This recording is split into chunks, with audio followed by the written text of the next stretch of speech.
São 19 horas e 50 minutos, estamos bem de tempo. Vamos começar a segunda parte, começando pela leitura do poema de número 66. Vou pedir a vocês que abram a página 292. Então, as meninas que entraram hoje, Rita vai enviar. Não é só esse livro, não, tem outro material, tá? Então, só que o PDF a gente já manda imediatamente para as pessoas poderem acompanhar. Então, eu estou aqui no livro, Reiki como Filosofia, um livro de mais de 500 páginas, né? E estamos à página 292. Deixa eu ver quantas páginas tem esse livro aqui. Aqui as últimas não estão o nome. 235, tem 540 páginas. Bastante, né? Então, vamos ler o poema. Está a pedido do Lobão, ele pediu que a gente lesse antes. Então, vamos lá. Deixa eu tomar uma água. Eu acho esse poema muito bonito, tá? Apesar de eu conhecer 90% das pessoas que estão me escutando, e falei logo aqui, aí eu falei, Gisela, isso não é para você, não é para Rita, entendeu? Aí falou que não é para mim, né? Porque eu conheço vocês, eu sei que vocês são assim, solidários, compassivos, empáticos, né? Mas às vezes na nossa família tem alguém que a gente precisa corrigir, mostrar um caminho, né? Então, poema 66, Estação das Chuvas. Durante a estação das chuvas, a superfície das esteiras de junco estão úmidas e molhadas. Então, me preocupo com as casas dos camponeses. Lembrando que 70% da população japonesa naquela época eram camponeses, viviam do cultivo, né, do chá, do arroz, né, produziam saquê. Tinham muitos pescadores também. No Japão, durante o verão, que é o que a gente está vivendo aqui no Brasil, chove continuamente no período compreendido entre o início de junho, porque o verão lá é outro hemisfério. Eles estão na latitude da Espanha. Então, nesse exato momento, é inverno no Japão. Aí não chove, mas faz um. Rita e eu fomos uma vez em janeiro. Pegamos 40 graus abaixo de zero, no Monte Kurama. Então, no período de junho até o final de julho, faz muito calor, é verão, e chove muito. É a Chisuyu, ou Estação das Chuvas. Título do poema: época na qual ocorrem grandes tempestades, chuvas torrenciais que causam calamidades devido ao transbordamento dos rios, com presença, inclusive, de tufões. O clima fica muito quente e úmido. O junco, citado no poema, é um vegetal de crescimento rápido, caules cilíndricos que podem atingir até 1,5 metro de altura, que cresce geralmente em lugares úmidos como os lagos. Os japoneses utilizam o junco para tecer cestos, esteiras e assentos de cadeira. O imperador Meiji faz referência às esteiras de junco, conhecidas no Japão como tatames. Quem já foi para o Japão comigo, a gente passa uma noite sempre, o pessoal dormir em tatame, para ver como é, né? Quem já foi num dojo de judô, de karatê, são aquelas tatames, é como se fosse uma cama retangular, né? Uma lona e dentro tem junco, é uma palha. E eles dormem naquilo. Cada tapete de tatame tem aproximadamente 5 centímetros de altura. Então, não fica colado no chão, que fica mais úmido ainda. 90 centímetros de largura para comportar um adulto, tá? Um lutador de sumô, né? Tá? Forte, né? E 180 centímetros de comprimento. Em geral, os japoneses têm menos que 180 centímetros. Né? Então, esse é o tamanho de um tatame. A superfície das esteiras de junco úmidas e molhadas, submetidas às altas temperaturas do verão, propicia a proliferação de fungos, que é o mofo, e o consequente surgimento de diversas doenças em seres humanos, especialmente alérgicas, do aparelho respiratório, asma, bronquite, rinite alérgica, que começa a chover muito. Eu morei em Manaus 9 anos. A umidade relativa, na época da chuva, chegava a 98%. É como se fosse água, 98%. E aquela temperatura alta, com aquela umidade, muito sol, propicia a proliferação de micro-organismos, principalmente do mofo, dos fungos. Aí a cama deles não era sintética, de alguma coisa assim de nylon, tá? Era orgânico, que vem do junco. Então, como matéria orgânica, os fungos se multiplicam para se alimentar, dando aquele mofo. E dava muito problema de saúde nas pessoas, principalmente problemas respiratórios. Então, no poema, o imperador demonstra preocupação com a saúde dos camponeses. Então, isso aqui é o poema, tá? É a mensagem. O imperador, que estava num lugar que não tinha umidade, né? Ele se preocupava com a população japonesa. Então, no poema, o imperador demonstra preocupação com a saúde dos camponeses, indivíduos que se dedicam a atividades rurais. Na época, a grande maioria, pessoas de baixa renda, que dificilmente tinham condições financeiras para tratamentos médicos convencionais. Eles não ganhavam o suficiente para ir para uma cidade grande, ficavam doentes na roça, né? A mensagem implícita no poema, mais uma vez, é a solidariedade humana, o amor ao próximo. Nunca seja insensível às situações dramáticas das outras pessoas. Tá? Você ficar indiferente. Mikao Sui, por que ele trouxe isso, esse poema? Tá? Estou na página 293. Sabe-se que os fungos podem crescer em ambientes fechados, dentro das casas, onde muitas crianças, desde o nascimento, ficam expostas a estes agentes patogênicos. Os principais sintomas encontrados pela alergia ao mofo são congestão nasal, redução da capacidade olfativa, coriza, sensação de coceira no nariz e nos olhos, problema nas adenoides, sinusite, espirros, tosse, expectoração, otite, sintomas de asma comum, chieira, falta de ar, febre baixa, dores de cabeça, dores no corpo, desânimo, queimação na garganta e mau hálito. Olha os sintomas causados pelo mofo, né? Pela umidade, pelo calor. O mestre Mikao Sui seguramente observou que os sintomas de muitas doenças costumam se agravar nos períodos mais úmidos e quentes do ano e que o reiki podia abrandar e até eliminar essas disfunções. Segue uma citação que nos remete ao poema. Marco Aurélio disse: um homem separado de um só homem é excluído de toda a comunidade. Tá? A pessoa tem que ter essa consciência que somos todos um, né? Então vamos lá, pessoal. Estamos com 88 colegas no grupo.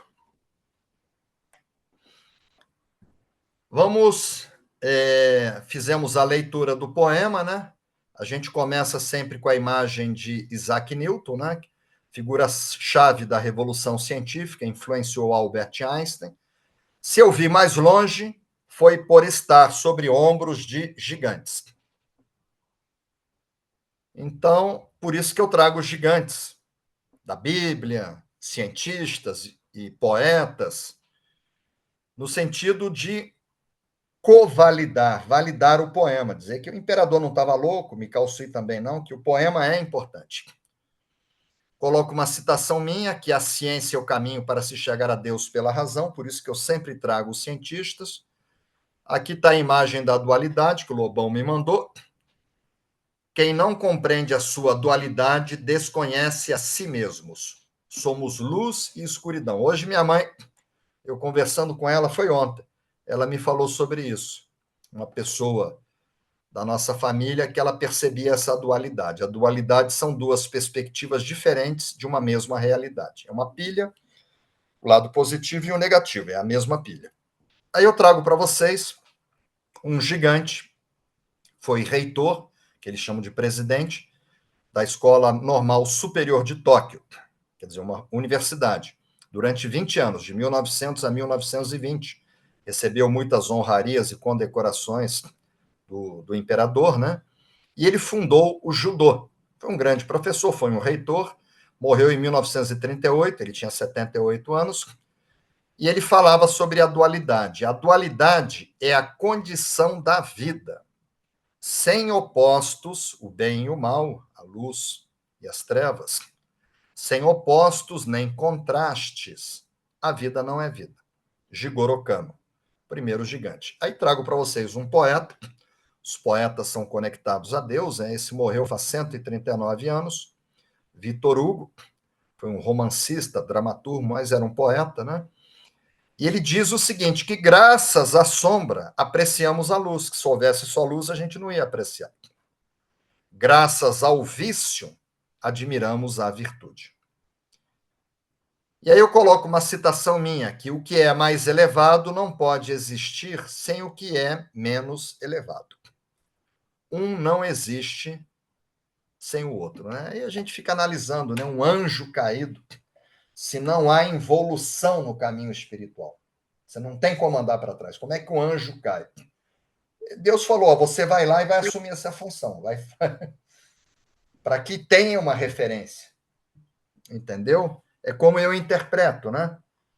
O bem e o mal, né? Porque se todo mundo fosse bom, fosse do bem, não haveria virtude nenhuma.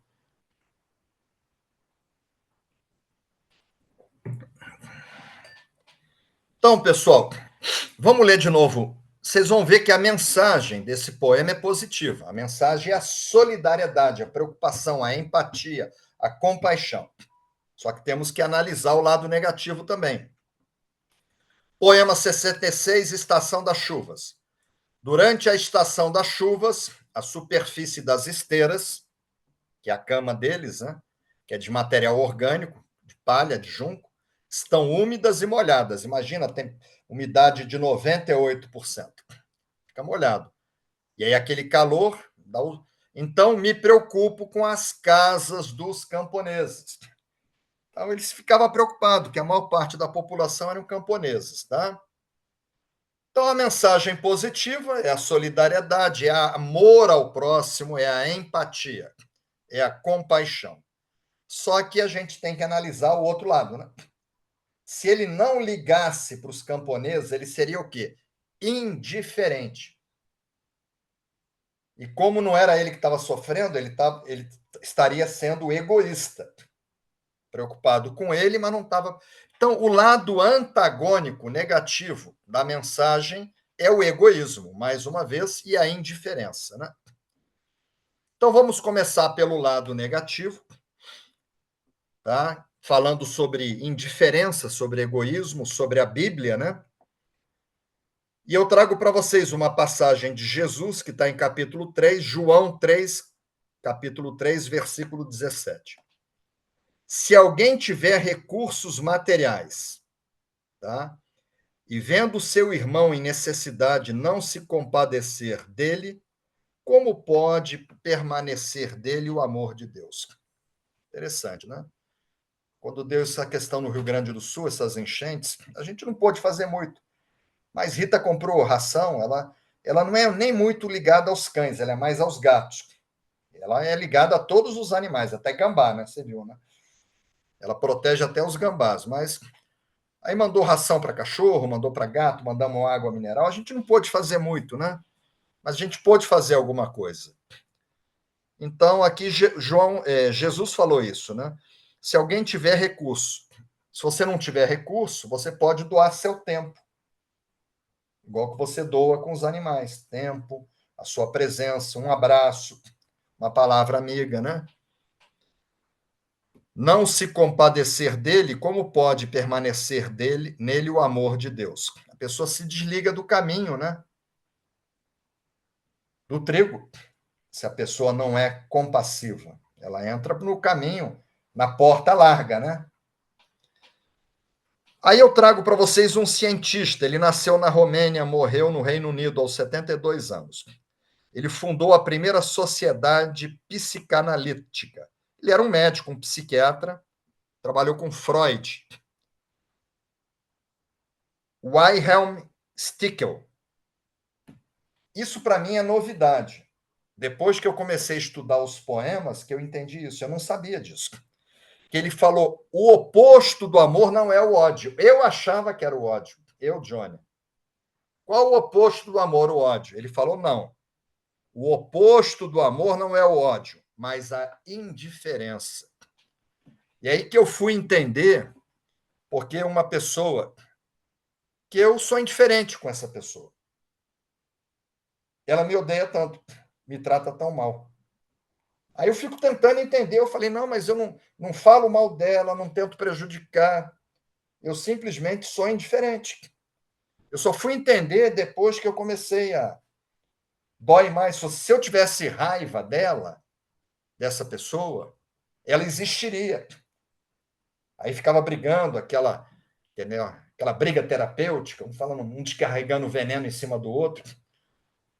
Mas para mim isso foi uma novidade. Aí eu trago para vocês, pessoal, um cientista, tá? Um gigante. Ele ganhou o prêmio Nobel. O cientista foi o anterior, que foi o médico psicanalista. Esse agora ganhou o prêmio Nobel de literatura, que foi George Bernard Shaw. Nasceu na Irlanda, morreu no Reino Unido, morreu em 1950. Olha o que esse homem falou. O maior pecado para com os nossos semelhantes não é odiá-los, mas sim tratá-los com indiferença.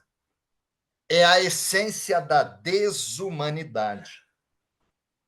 Você ser indiferente. Aí eu fiquei pensando, vou ter que brigar com essa pessoa de vez em quando, porque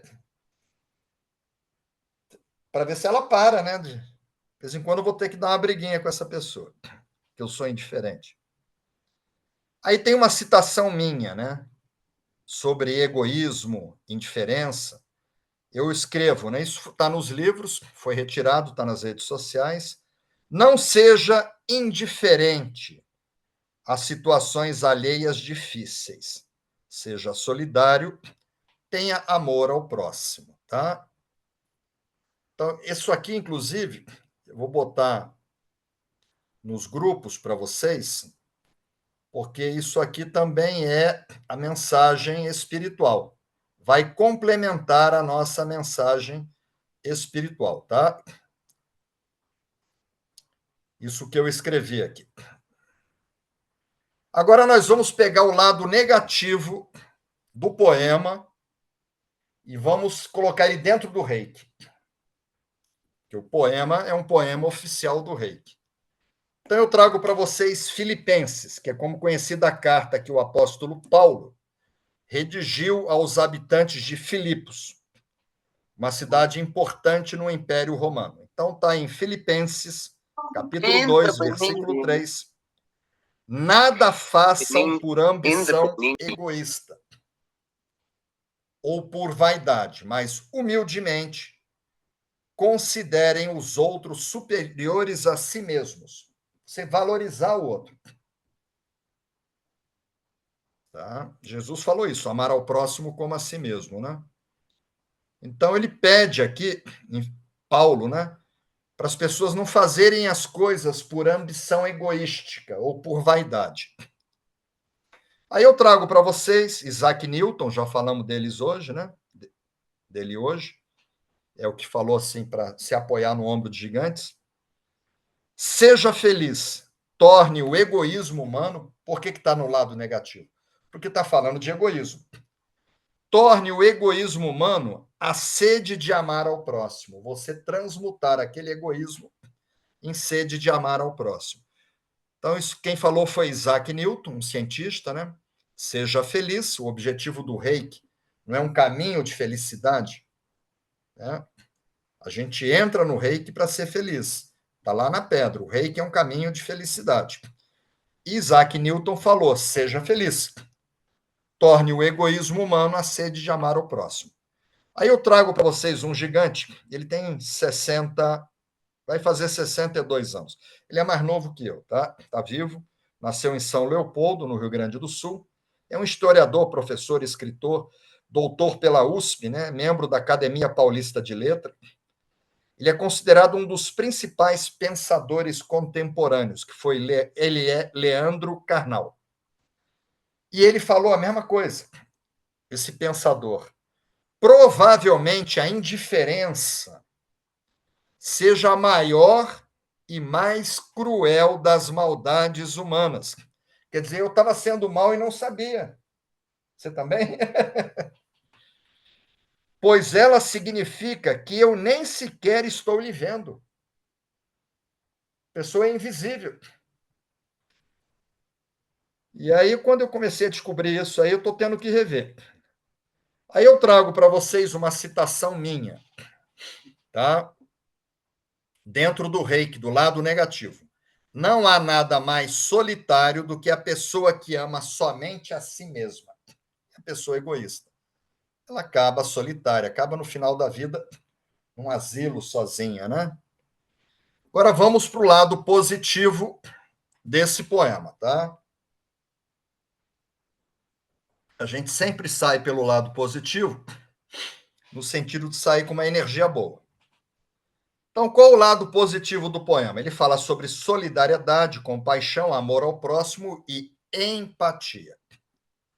Então, eu trago para vocês Provérbios, tá?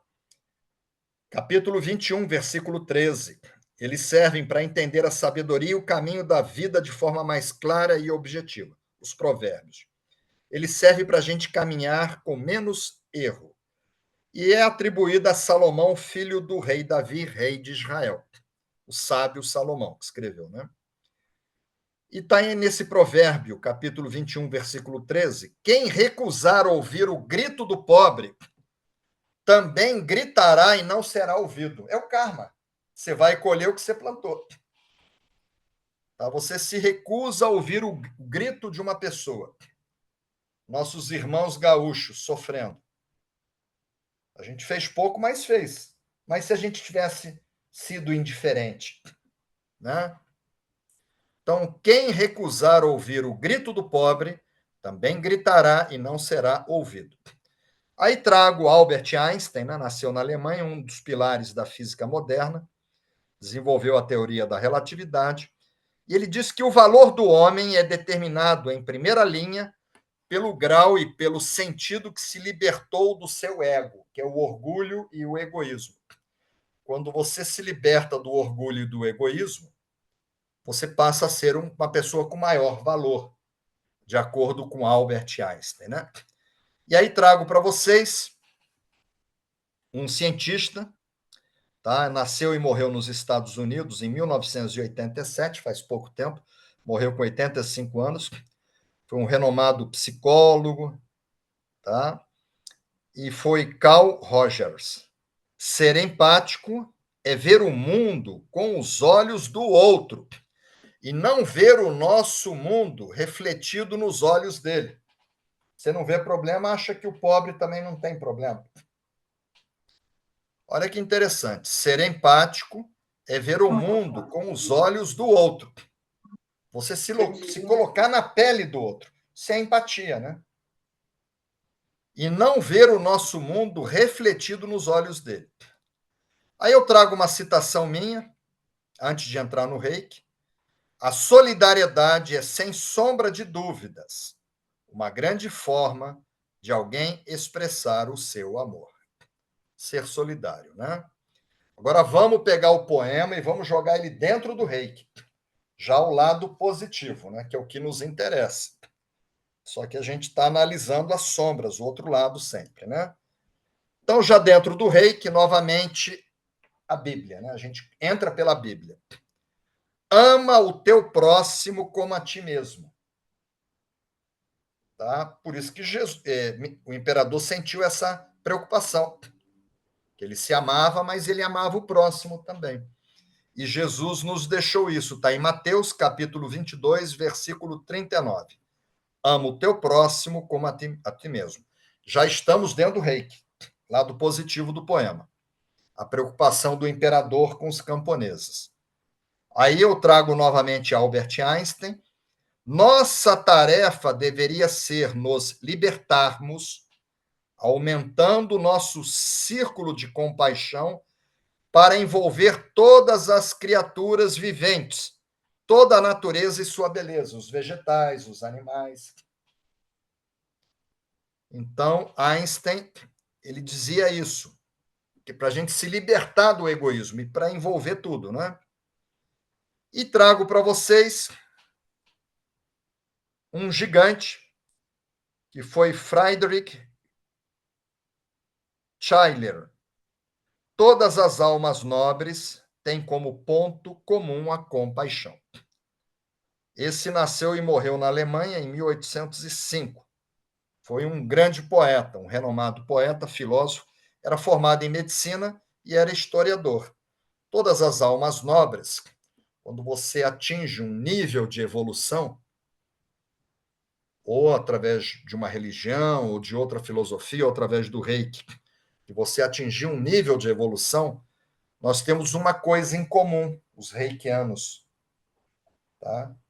Que não é só iniciado, tem que ser terminado, né? Que é a compaixão.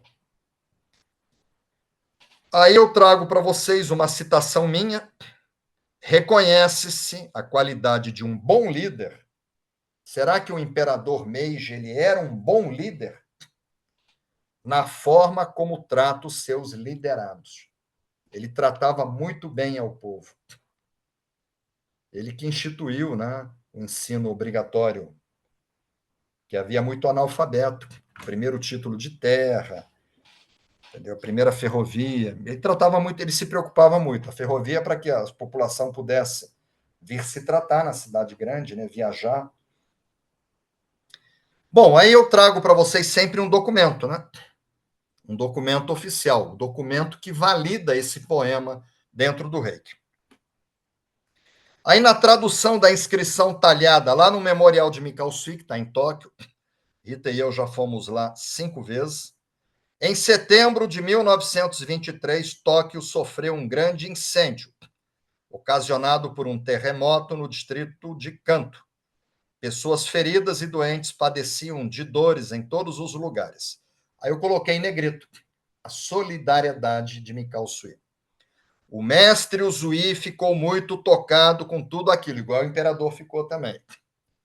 E se mobilizou com a terapia Reiki, percorrendo toda a cidade diariamente. Não podemos calcular quantas pessoas foram salvas da morte por sua devoção. Sua atuação ao estender suas mãos de amor por aquelas pessoas que sofriam. Naquela situação de emergência, se destacou. Está na página 64 do livro Reiki Apostilas Oficiais. Qual a mensagem espiritual?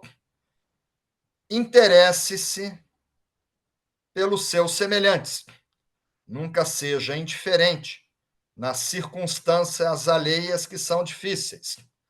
Busque ajudar aqueles que não têm suas possibilidades.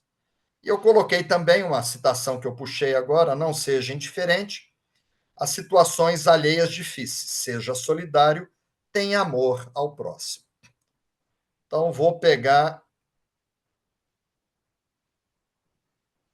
essas duas mensagens, vou postar novamente. Vou abrir os grupos. Paulo Demétrio está aí.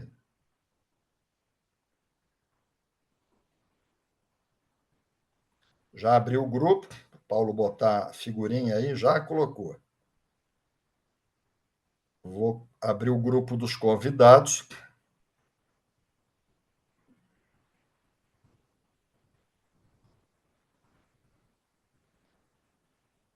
Está aberto. O grupo dos convidados está aberto, tá? Os dois grupos. Bom, a Thaís Riga falou que o poema é lindo. Eu acho esse poema muito bonito, tá? A Luana Tavares, devemos sempre ser solidários, porque o egoísmo é uma perda de tempo na vida, de uma forma ou de outra. Já fomos ajudados por Deus e por alguém que sequer lembramos. A solidariedade é um ato de agradecimento, gentileza e retribuição. Qual foto, Lobão? É a foto do poema? É uma foto tirada de uma matéria lá do Rio Grande do Sul. Eu retirei, né, da internet, as pessoas ajudando. Eu acho que é isso que o Lobão está falando aqui. Então, a foto é essa, viu, Lobão? Ela foi retirada de uma matéria, né? Dessa questão que aconteceu recentemente no Rio Grande do Sul. A Vanessa, ela está chegando hoje no grupo, ela participou de 4 reuniões, né? Como convidada, hoje ela está chegando, acabou de postar. A indiferença é um muro que nos separa do sofrimento alheio, enquanto a solidariedade é a ponte que nos une como seres humanos. Muito bonito.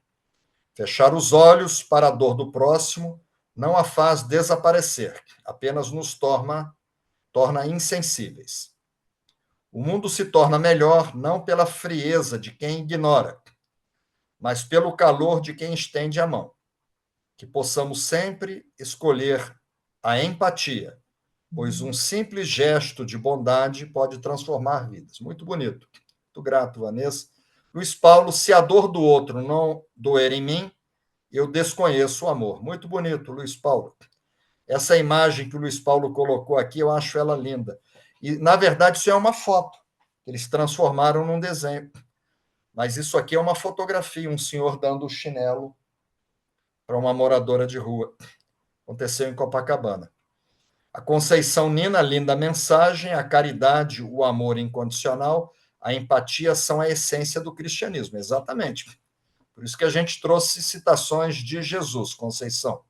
A Odila Margarida, poema maravilhoso e tocante. Precisamos refletir bem na questão da indiferença. Pois é, isso me tocou muito, essa questão da indiferença. A Gisela falou que a ela também. Eu também não sabia que era o oposto do amor. Sempre aprendo aqui no grupo. Eu também aprendi, viu, Odila? A gente ensinando, a gente aprende, né? Andressa Ferreira da Silva.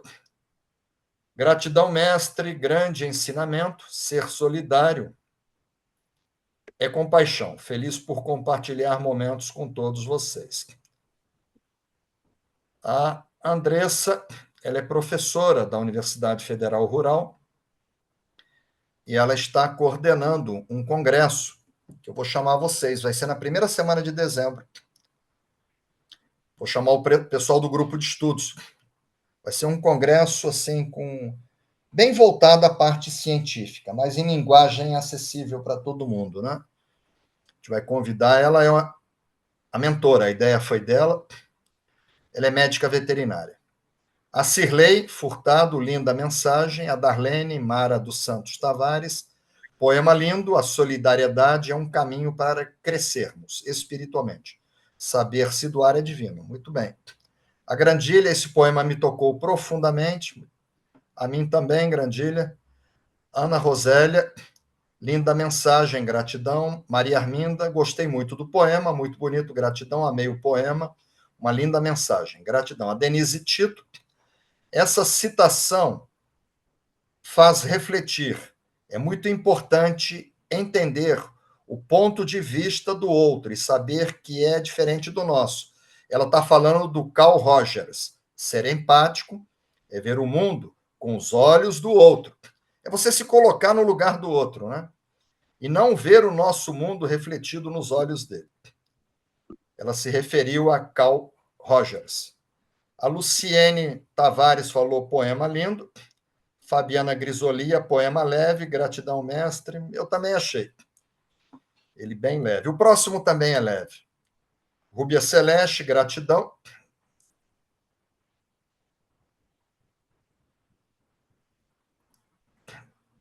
A Polônia, boa noite, gratidão. Ela está agradecendo. Bom, pessoal, a Polônia está lá em Portugal. A Sara está na Inglaterra, agradecendo também. Fuso horário lá para frente, né? Inglaterra, eu acho que são 4 horas. Deve ser mais de meia-noite para a Sara. Mas ela está firme, a brasileira mora lá. É isso, pessoal. A pergunta é: tá, já lemos o poema, explicamos ele. Todo mundo entendeu a mensagem espiritual? Nós podemos fazer o Reiju de expansão da consciência?